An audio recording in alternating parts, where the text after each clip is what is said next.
Good afternoon, everybody. Hope you are doing awesome. Today, what I'm going to do is help you look at a concept, a framework around helping you look at big decisions going on in your business. No matter what industry you're in, but specifically us as insurance agency owners, there's a lot of change going on right now. And what I want to do is help you think through how do you make this something that's powerful for you? How do you make this something where you are positively influencing what's going on rather than you being in a situation where you're more being owned by it, or you're being put in a situation where you're sort of being determined, or your fate's being determined by how this is done. And so what I'm going to do is take you through a simple way to look at things. So first of all, there is a very simple idea as far as any business around, do you have control? Do you get to do what you want to do? You're an entrepreneur. You've chosen to really live the life you want, and are you getting to do what you want to do? So we're going to look at how do you make a decision without regret? How do you create a situation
And so what I want to do is just share a little bit from a framework standpoint is for y'all to consider just in general, our industry, the P&C insurance, multi-line insurance industry. It's an industry I've been blessed to be a part of for over 40 years now. My dad is a successful multi-line insurance agency owner with State Farm. He's been a trophy winner with them. He's been a top agent. He's coming up on 49 years in about a few weeks. And I've been blessed to be in this model. I've worked in the claim side, the corporate side, the agency management side. I've also been able to work outside since 2000, so a little over 25 years, helping insurance agency owners. And a lot of the times they'll get really super focused on what's important according to company goals and company standards. And I'm not against that. But at the end of the day, you didn't start your business based off of what the company wanted for you. You did it because of you. No team members working for you because of they want you to go to Tahiti. They're looking to make sure that they're taken care of. And so I want you to consider that, again, just at the very beginning, this is a 20-year decision you're looking at right now for some of y'all. It's not a short decision. It has huge implications. Some of y'all might not have been in business this long. Some of you have. And so I want you to first consider that part. And then the next thing I want you to think about is what this looks like for your insurance agency and what it looks like beyond here. And so if you look about this, your decision about your contract, about what's most important to you, about what's coming up for you, that's going to be based on what you and your family can do and what you most want for your team members, your loved ones. And my goal is to help you make a decision that you're going to be happy with, you're going to be proud of, you're going to be glad you made 20 years from now. And so if you look at the cost of a business decision, any sort of decision, it's going to impact more than just the numbers. There's your faith, what's most important to you outside of your business, your relationship, if you happen to have one, with God, with the universe, with whatever is important to you, your relationship in that way. Your family or your loved ones. Sometimes we don't always see eye to eye with our families, so I'll also use the word loved ones. Your friends, your freedom. One of the main reasons we as entrepreneurs start businesses is to have freedom, and so we can do what we want. Having fun in life, and then also your goals, your dreams, and the legacy you want to leave behind. And so many insurance agency owners that I work with, when something happens, when a hurricane hits, when a huge rate increase comes, when their compensation rate decreases, they forget the business model that they're in. They forget that they're in a long-term business model that is residual income based, that has 10-year, 20-year, and sometimes 100-year horizons in how we see the world. And so even within our companies, whether we love, sometimes don't love, or see eye to eye with the executives or the people making decisions in our companies, we know that most insurance companies, if you're one that's been around for a while, they figured out how to make some decisions. They've done a lot of things right. They might still get a couple things wrong. They might overreact. They might sometimes react too quickly to something. But usually if you look at it, there's been some thought that goes into it. And so what I'm going to suggest to you is that going forward, you allow yourself to process some of the emotions. Give yourself a deadline. So maybe you give yourself a day or 2 days and you say, look, I'm going to share all the things that are annoying me, that are really just, I'm going to write my letter. I'm not going to send it, but I'm going to write the letter. I'm going to get out all the things I'm frustrated about. They said this was going to happen. I thought this was going to happen. The market said this was going to happen. Get all of that out. Get your F-bombs out, whatever it is that you need to do, and then decide that you're going to move forward. And then from there, then we can start looking at what is it that it's really going to impact. And these are the things that I'm going to share with you after this call, a workbook that will help you process and really think through these. But I want you to just consider at the moment that these different things that are going to impact you, first of all, how is your decision about how you look at the changes going on in your industry, the contract changes, whatever it might be, how's that going to affect your financial situation? Now, that's one piece. And some of you might say, wait, that's all I'm thinking about right now. My commissions are going to change. They're going to go lower. Or if I don't hit certain targets, I'm going to lose some money. What's that going to do to me? What's that going to do to my team members, my family? And I'm going to suggest that that's just one part of it. Another part is, how is this going to impact your time and your schedule? I've watched, being from Florida, our insurance agency industry stare death in the eye at least 2 or 3 times so far. We had Hurricane Andrew. That was, 32 years ago, coming up in this August. No, 34 years ago, back in 92. And we saw a huge shift in our marketplace. And at that time, some agents just retired right after that. So many thought, well, party's over, it's gone, we're done. And yet it wasn't. So many agency owners I work with, especially multi-line insurance agency owners, said, you know what, we're going to double down on what it is that we do most and what we do best, which is help people look at the big situation, not their stuff, but their income, their loved ones, their assets. And I can still do that. I can still have a schedule that allows me to be a business owner, that allows me to enjoy time with my family and friends. And this is still one of the best business models to do that. We've also had other challenges over the years, whether it be AI automation or the threat of that, challenge from online marketers, challenge from the apps and different things like that, and then just exposure management and changes. So these are things that you want to consider. And then the next thing, how is this going to impact your relationships? So for most of you, the relationships are going to be what's most important. The relationships with your team members, the relationships with your family members, your loved ones, your spouse, your partner, your kids. And so just because you might be a little upset that things didn't turn out the way you wanted to with a certain conversation, it doesn't mean that it's time for you to abandon all these things and then say, well, I'm not doing this anymore, I'm mad, and yet forget that, hold up. Yeah, this is a business, and there might be some things that didn't go the way I want, but overall, This is supporting my relationships and allowing me time to be with the people I love most and care about most. And so also just the concept around my emotional well-being. Yes, I need to give myself some time to perhaps vent if I'm frustrated by some of these things. But how long do I do that? How long do I sit there and stew and perhaps get myself sick or get myself tired or low energy or perhaps even a disease or whatever it might be if the idea of what we think about expands and just focusing on bad things creates bad things? How do I want that to be? My career and my growth.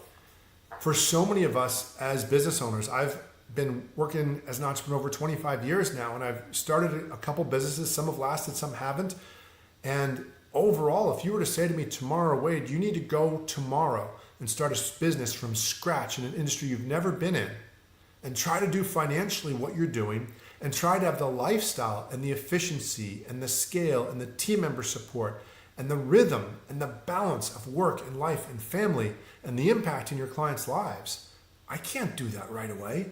And again, me getting all upset if there's variables I can't control. If you're an independent insurance agency owner, well, somebody's providing your products and they might change your comp rates. If you're a captive agent, you have even more that's being provided for you, and perhaps there's more guardrails of what you can or can't do. But let's be clear, you signed on for a certain business model, you decided, yeah, I'm gonna do this. And then from that, you have the opportunity to either grow with it and run with it or decide you wanna do something different.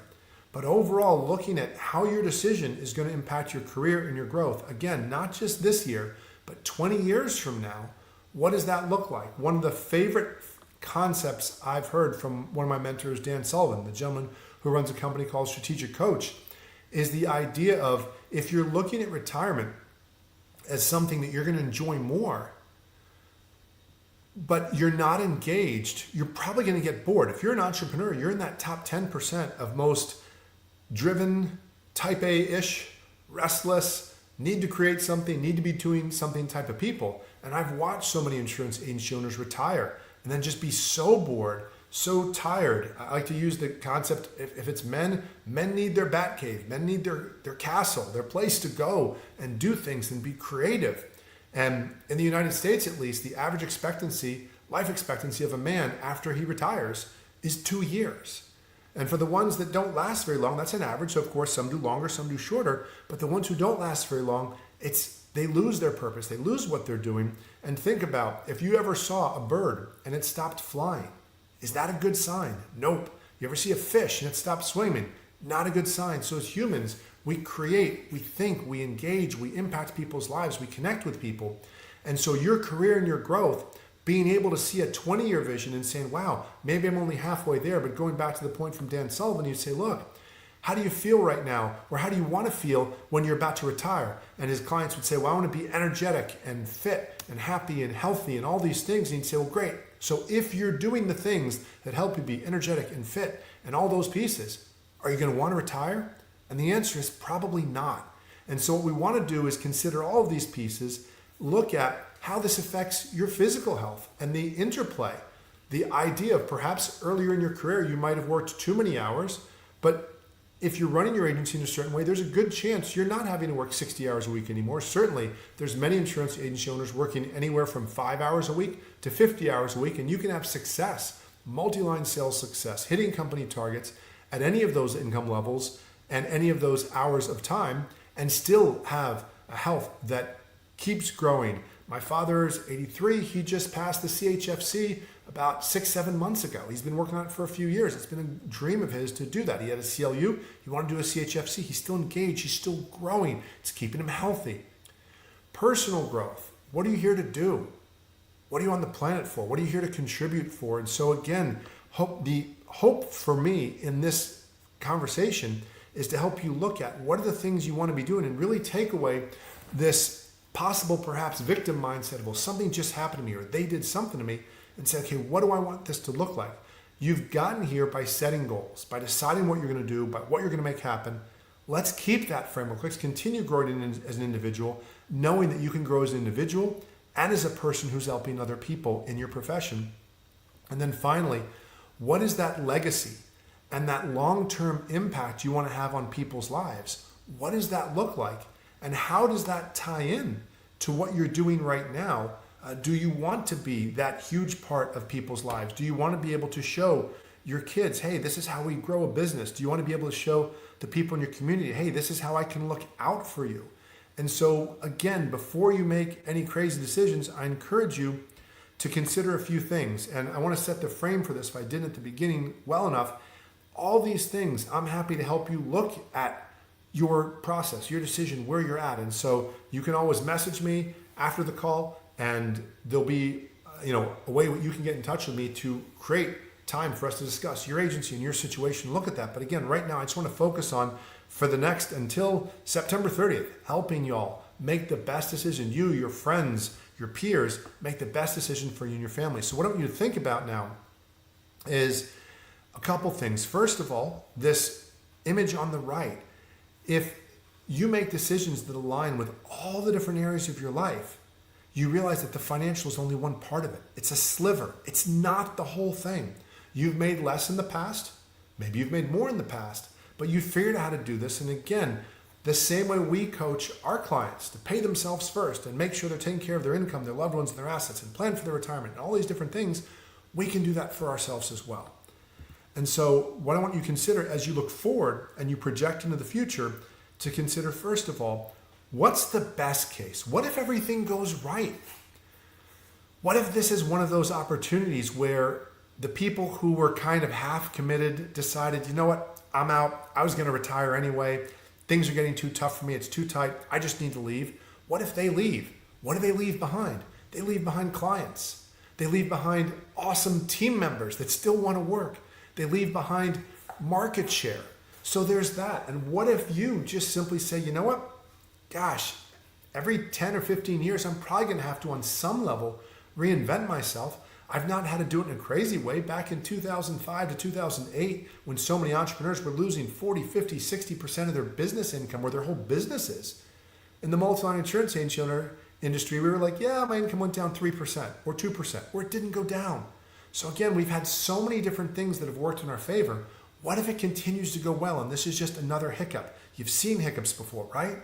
So what I want you to do is consider that. The second thing, what's most likely to happen? Well, most likely, or maybe if you'd say, chances are it's a little tougher, you have to adjust. It's a little bit of a pain in the butt in the short run. Change isn't always fun, but you probably figure things out. You figured things out before.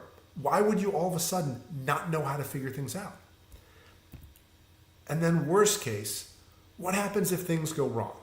Can you survive it? What if your income does go down 10%? What if it does go down 20%? Can you make adjustments for that? I mean, right now, the people perhaps most in danger are the team members, right? Who might or might not be able to make things happen. You're the agency owner. You're you're first in, you're last out, right?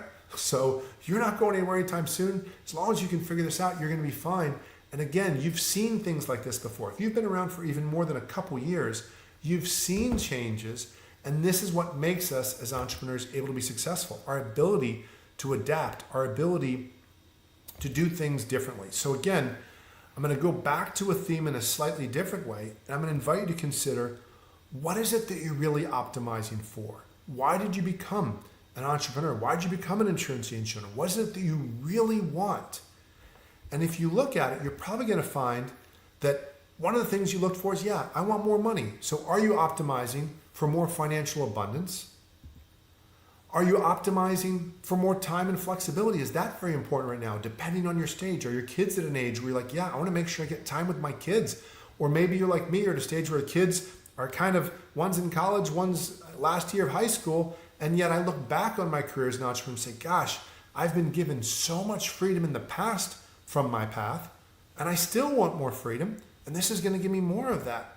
Am I looking to optimize for impact and influence? This is something, again, I'm in my early 50s, and this is something that's really hit me between the eyes more recently of just, and I don't know, maybe women go through this too, but as the male, as the provider of the house, like, okay, I've got to make stuff happen, and being so focused, head down, like, okay, I've got to provide for my family. And maybe at times somebody could say, well, wait, you haven't been volunteering as much other than, let's say, coaching beach volleyball. You haven't been out in the community as much. And I have to say, yeah, because I've just been so focused on the immediate people around me. And yet now, as kids are getting older and I have the ability to reach more people and help more people and impact more people and I have the bandwidth to do that. Is that what I want out of life? Is that what's going to keep me young? That's what's going to keep me hopping and energetic and happy for the next 20, 30, 40, 50, 60 years? I think it's going to. Do you still want more freedom and independence? If you're an insurance agent owner who's been around for more than 5 years and you're working more than 30 hours a week, I don't want to say you're doing it wrong, but I can definitely tell you it can be done better. If you want more free time, that's possible. If you want more ability to do what you want, that's possible. And then finally, are you optimizing for more purpose and more fulfillment? Do you really want a more fulfilled life or do you just want more money? I think most of us are saying, yeah, I want that multiple balance. I want that multidimensional life. I want to be able to have different parts of my life that are awesome and to be able to optimize that. And so I don't like to spend a lot of time on what if things go wrong and worst case scenarios, but let's go there for a little bit. Let's talk about that. So let's talk about what would be something you might regress. So imagine it's 5 years from now, 10 years from now, from 20 years from now. What would make you proud about how you handled this challenge that's in front of you? If you were talking to yourself 5 years from now, 10 years from now, 20 years from now, and things worked out, what would you be telling yourself? Oh yeah, you know what? I dealt with it. Hey, I talked to my friends who've decided they were just going to figure it out, and we figured it out, and we supported each other. Or we formed a mastermind study group, or we helped each other out, or I just doubled down, or I did more research on AI. Rather than fearing AI, I went all in on ChatGPT and Claude and all those tools, and I figured this stuff out. And I just decided to continue to be in that top 20%, even that top 50%, that's always going to be fine. Because my company, they can't let go of 50% of the people. It's way too much. I just need to be in that top group, right? You don't have to be faster than the bear. You got to be faster than the slowest person, right? So what would disappoint you? Oh man, things got tough. I got really ticked off. Oh God, I was so mad. I was so mad. And I made a decision while I was angry. And I made a decision that had just long-term repercussions because I was just ticked off. And I lost sight of a concept. I thought that in some way, somebody was out to get me. The company wanted to get me. And yeah, there might be one or two people that think, you need to go, right? I don't know. Maybe if you're an aggressive person, maybe there'll be multiple people who don't like you. But in general, a company that's got thousands and thousands of people, they're not obsessing over you. Hate to break it to you, right? You're not that important. I'm not that important. And yet, would it or would it not disappoint you if you're like, man, I just made a decision out of anger and I made a quick decision because guess what? You can always retire tomorrow. But once you pull the plug on this business that you've built for 10, 20, 30, 40 years, you can't just jump back in. Even if you want to go into a different company, there's non-competes. There's a time it takes to get up and going. So really, again, how far does the anger go? How personal does it get? And maybe the other person, the executive, even the person that made the decision, you're like, man, I'm so ticked with them. What if they're just doing the best for themselves and their family and their loved ones? What if they're also doing the best for what they think is best for the company? What if they're right? What if they're wrong? Right? So we're all kind of doing our best. If you stay there, it can make it easier. What would you regret if you perhaps burnt bridges of relationships or spoke to people in a way you didn't want to, or all of a sudden took it on your team members and started cutting their benefits, or just started getting nasty with people, right? You've built these relationships for decades. What would it look like? And do you want to be that? Versus what would your future self thank you for if you handle things right? Right, not in some moral code, but in the way that helps you get where you want to go and be who you want to be and have that be as powerful as possible. So want to focus on two more things and then just open an invitation to help you and then open an invitation for questions. So common mistakes, and this happens in so many businesses, not just in our business model, but as entrepreneurs, as people. First of all, making a life decision based only on money, right? Most of us at some point have decided there's certain things I won't do for money. I won't sell drugs. I won't sell people into slavery. I won't traffic kids, right? Those are some extreme examples. But no, I'm not just going to make a money-based decision. I won't do people wrong to make money or intentionally do people wrong for money, right? So making a life decision based on money in and of itself, not good. Whether that's who you marry, what school you go to, what business model you choose, whatever it might be. Second thing, making a long-term decision based on short-term emotions. I'm so ticked off. They're going to see how ticked off I am, and they're going to see. No, they're not. They're not going to care, man.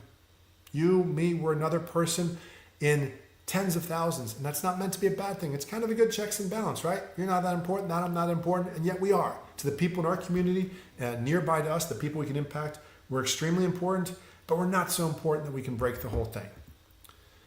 Third, choosing from fear. And this is where probably the biggest group that I'm concerned about right now.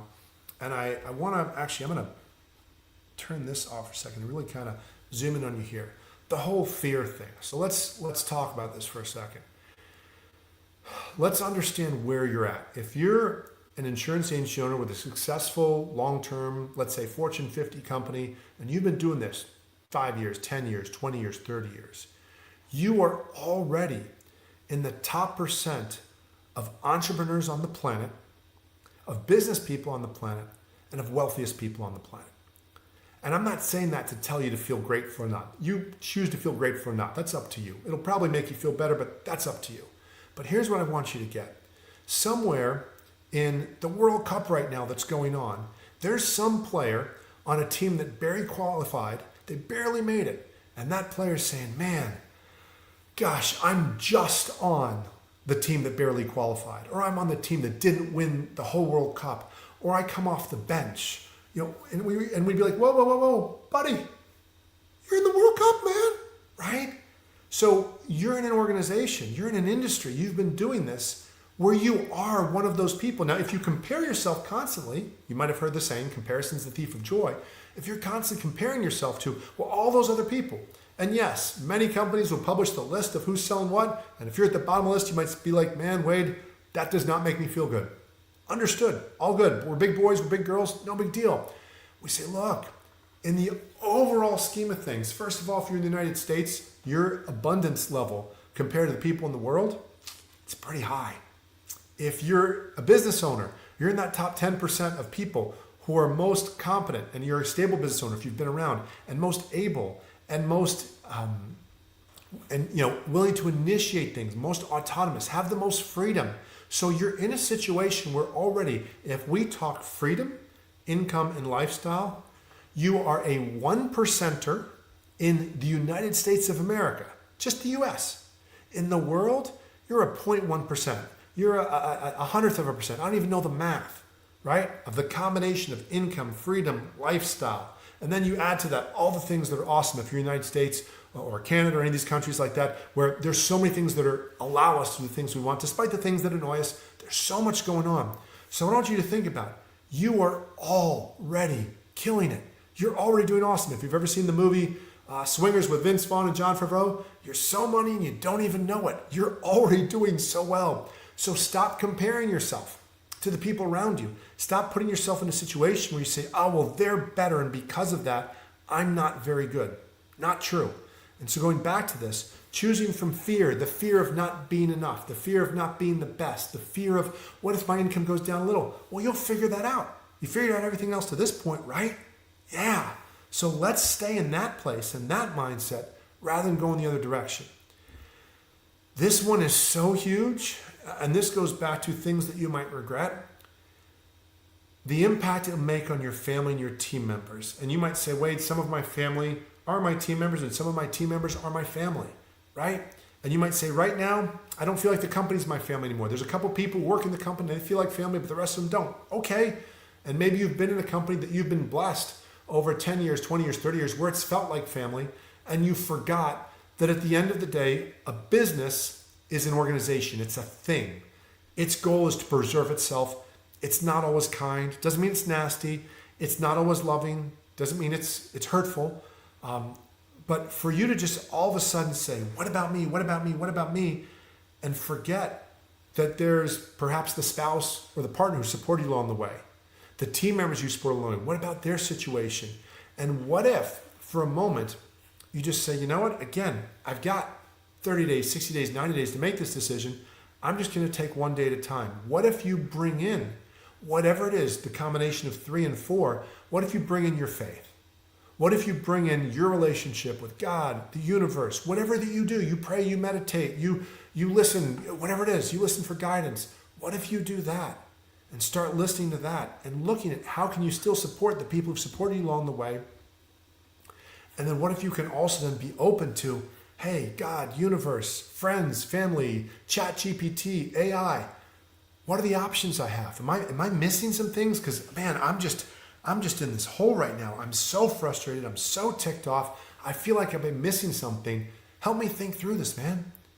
So there's so much to do there. And so what I'm going to suggest to you is going forward, so much of this and how this turns out is going to be about you deciding to do what you most want. And so I'm going to invite you to create your personal framework of what you want your decision to be. Not mine, not somebody else's, not ChatGPT's. And for you to decide, what are your top 3 priorities that you want out of life, out of business, out of everything?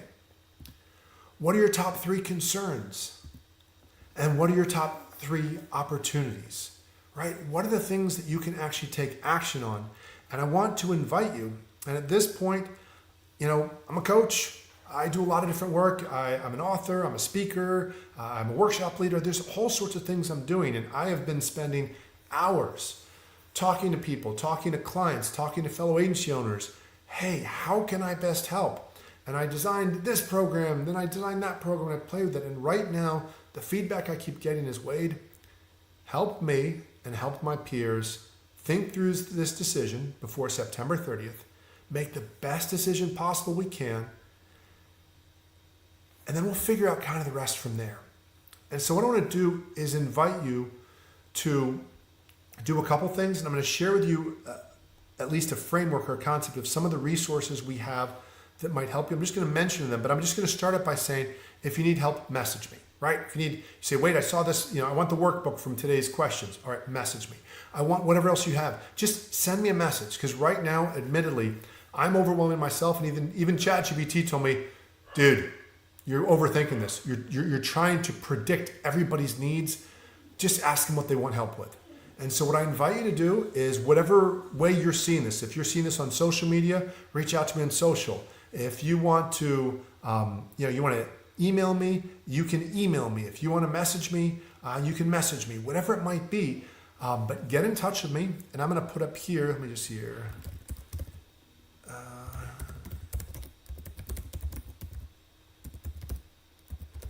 I think I did, yep, let's do this. So I'm going to put that there. Let's do, where we go? Boom. Whoops, nope. Let's do that. So, Wade at automaticinsuranceagency.com. So again, if you're on social, you could message me through social, whatever. But if for whatever reason you can't find how to get in touch with me, in fact, let's put that back up there. You can go to Wade at automaticinsuranceagency.com and just message me. And we can schedule time to talk. We can schedule time to look at what is the best situation for you, your agency, your loved ones, your family. I've been coaching for over 25 years. I know most of the questions. I've had these conversations. And then the same way that if someone were coming to you and saying, man, how do I protect and make sure that if I get hit by a drunk driver that my family's protected? Or how do I make sure if I die prematurely that my family's going to be okay? Or how do I make sure that if I get sick or hurt that my income is protected? You'd be like, that's what I do. I know those answers. So I'm not as concerned at the moment with what kind of financial thing comes out of this for me at whatever time it does or doesn't. What I want to do is this. I want to extend you an offer that A, reach out to me, and B, to let you know I'm building a community, an online community, and I'm going to be separating. Some people are going to be more independent agents where they don't have a captive, and then some of y'all, if you're coming from a captive company, it'll be just for the captive agents in your company. So there's a level of privacy and the ability to just have conversations in there. But I'm going to be building a community to help you look at and make these decisions with each other to support each other as best as possible. You can check out all my social media and all the other content that's out there, my podcast, go to the website. There's all these different things. But what I'm going to be doing to help you all prepare for 2028 and what's coming up is my main focus. And so I'm just going to use the basic sort of concept of, back if you were around before the turn of the millennium, excuse me, we had this conversation about, is something Y2K compatible? And I'm going to suggest to you that my focus is to help you make your agency Y28 compatible and be in such a strong position to where you choose what you do. You don't let the market decide. You don't let the company contract changes decide. You don't let whatever else is, the hurricane, the AI, the whatever it is. I want you to be in a position where if you choose to retire, that you choose to retire. If you choose not to retire, you choose not to retire. And even more so, if you decide, wait, even better, I'd love to have an agency that looks a lot like retirement and feels like retirement, where I come in for 10 hours, 20 hours a week and I help people, or 5 hours or whatever it is, but we're still helping people. We're making an impact. I'm making a difference. And I still want my back cave, Wade. I still want my castle. I still want a place to hang out and connect with people. Again, go ahead and reach out to me in here or in the messages. I hope you, your family, your loved ones are doing awesome. I hope you're taking care of yourself during this time. I hope you're getting sleep. I hope you're making sure that you're getting advice from people, whether it's from me, from somebody else, from friends, people who are level-headed, people who are moving forward. I encourage you to do that. I hope everything's well in your universe. Whatever I can do to help me, just let me know. God bless, and I look forward to helping you create the life, the business, and the legacy you most desire.